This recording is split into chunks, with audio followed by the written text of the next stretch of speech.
Du simulateur viager de Vita Pecunia. Alors l'idée de cette vidéo, c'est de pouvoir vous montrer un petit peu comment fonctionne cet outil. Alors cet outil, il est disponible directement depuis votre navigateur internet, c'est-à-dire que il va être compatible avec votre ordinateur, votre Mac, euh, un smartphone ou même une tablette. Donc ça va vous permettre aussi de pouvoir faire des simulations directement en rendez-vous clientèle. Comment ça fonctionne? Alors sur la page principale, vous allez d'abord pouvoir renseigner les caractéristiques du contrat viager. Alors je dis contrat viager, mais en réalité vous pouvez faire beaucoup de viagers différents. Alors évidemment des viagers occupés, donc le vendeur reste dans le logement, avec une réserve de droit d'usage et d'habitation, avec une réserve par exemple d'usufruit. Vous pouvez aussi faire des viagers libres et des ventes à terme, occupées ou libres. De la même manière avec des réserves de droit d'usage et d'habitation ou d'usufruit sur la partie occupée. Vous avez la possibilité également de paramétrer la durée maximale de paiement des rentes, qui peut être viagère ou temporaire, et également aussi sur la durée maximale du droit réservé. Donc, si vous souhaitez par exemple que le vendeur libère le logement au bout d'un certain temps, par exemple dans mon cas ici, si je fais temporaire, je pourrais décider d'avoir une durée du droit réservé en DUH de 10 ans.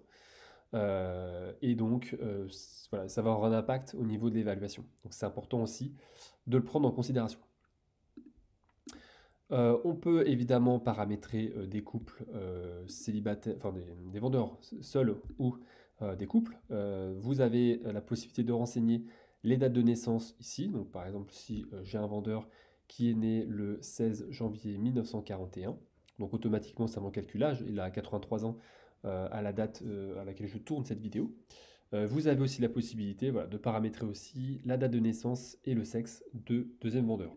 Vous pouvez très bien aussi faire des couples homosexuels, il n'y a pas de problème particulier, ou des couples hétérosexuels. Euh, Vous avez la possibilité également, pour pouvoir vous aider dans le remplissage, vous avez une petite icône d'aide. Cette aide va vous permettre de mieux comprendre comment ça fonctionne voilà, pour que vous puissiez faire du coup des évaluations de qualité les plus précises possibles. Vous pouvez aussi cliquer sur le petit bonhomme ici, ça vous permet d'aller directement sur l'aide associée au champ qui pourrait poser difficulté. Par exemple ici, comment on fait pour remplir correctement une date de naissance. Ensuite, l'écran suivant, vous allez pouvoir renseigner la valeur vénale du bien hors frais d'agence.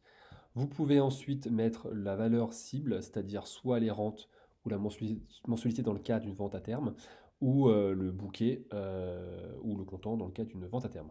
Là, par exemple, j'indique que je veux calculer des rentes, donc il faut que j'indique le montant du bouquet. Si je voulais indiquer, calculer un bouquet, je devrais mettre une rente mensuelle cible. Et enfin, je vais renseigner le loyer mensuel hors charge. Ça, c'est un point qui est important parce que la valeur d'occupation, ou du moins le droit d'usage d'habitation, l'usufruit, de manière économique, d'un calcul économique, va être déterminé avec deux choses, l'espérance de vie du vendeur et la valeur locative du bien, qui dépend du loyer du bien. Donc on renseigne ça ici. De la manière, vous avez des questions, eh bien, vous cliquez sur ce petit bouton et ça va vous permettre un petit peu de mieux comprendre comment on remplit les différents champs. La colonne suivante, vous allez pouvoir avoir l'évaluation totale, un récapitulatif au niveau du contrat en lui-même, les caractéristiques, et l'évaluation. Vous avez quatre évaluations différentes. L'évaluation TGH-TGF 05, qui est automatiquement calculée sur la base d'une table de mortalité des assureurs, la table INSEE, la moyenne des deux. Alors la moyenne, c'est une moyenne par défaut qui est une moyenne simple. On peut la paramétrer par la suite si on veut avoir une moyenne différente. Et puis vous pouvez très bien dire, bah voilà, la moyenne entre 19,7 et 16, c'est 17,8.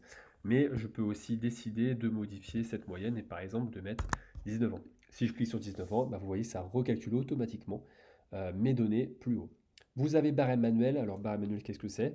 C'est si vous disposez d'un barème viager, avec les différents taux de DUH et taux de rente mensuels, et bien vous pouvez directement les indiquer ici pour avoir une autre évaluation qui est celle d'un barème dont vous disposerez. Sur la page suivante, vous allez pouvoir générer une étude à remettre au vendeur, donc ça permet de synthétiser et de parler avec le langage du vendeur, hein, donc avec des mots assez simples. Dire, bah voilà, vous vendez votre bien, il vaut 1 million d'euros, vous avez une part qui est vendue à l'acheteur, la part conservée par le vendeur, et comment on fait pour calculer le bouquet et les rentes. Vous pouvez le personnaliser, vous pouvez très bien dire, voilà, je vais par exemple mettre le conseiller, Monsieur Dupont, et le renseigner par exemple ici pour le générer, et puis l'étude aussi pareil à Monsieur Vendeur par exemple ici. Hop, on peut le paramétrer sans problème. Et si je clique ici, j'ai la possibilité d'importer un logo pour mettre par exemple le logo de mon agence. On clique sur suivant, et là je vais avoir une étude personnalisée plutôt à destination des acquéreurs.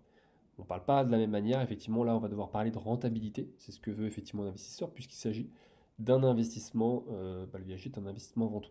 Donc on va pouvoir parler de rentabilité, des projections qui sont faites en fonction de la date à laquelle pourrait décéder le vendeur, et en face on va avoir des rentabilités annualisées. Donc on voit par exemple que voilà, on est sur une espérance de vie qui était de l'ordre de 18 ans. Si le vendeur décède à la moitié de son espérance de vie, là par exemple 9,5, on aura un rendement annualisé de 15,33%.